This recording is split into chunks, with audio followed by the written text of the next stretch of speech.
Bonke abadlali abangama-23 ababeyingxenye yeqembu eMorocco bathole imali elinganayo. Umhlomulo omkhulu uvela kuHulumeni njengoba afaka imali engu-15 wezigidi zamarandi, kwase kuthi iSAFA yakhipha imali engu-9.2 wezigidi zamarandi.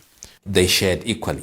The government decided to split the amount equally, so I can give you the figures. I mean, each person received 428,571 rand. Kodwa umqeqeshi uDesiree Ellis akahlomulanga kule mali evela kuHulumeni. Ngokusho kweSAFA, Ellis uthole ukuhlomula okubongwa ovela kwiSAFA njengoba eqashwe ngokugcwele inhlangano yebhola.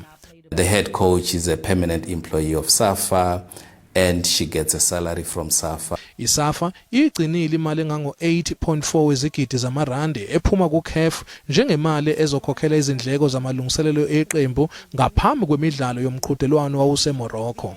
That prize money is for the association. It's for SAFA.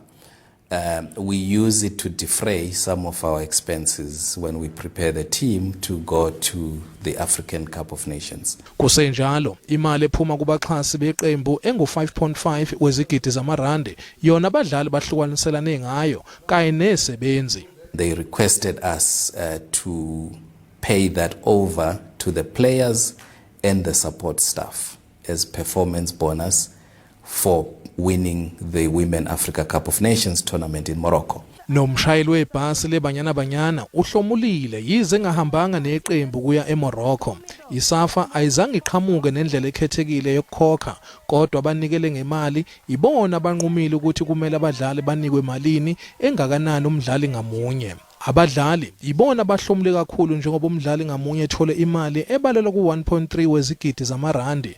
Kungakabalwa imali evela kuHulumeni befundazwe kanye nabaxhasi babadlali ngamunye.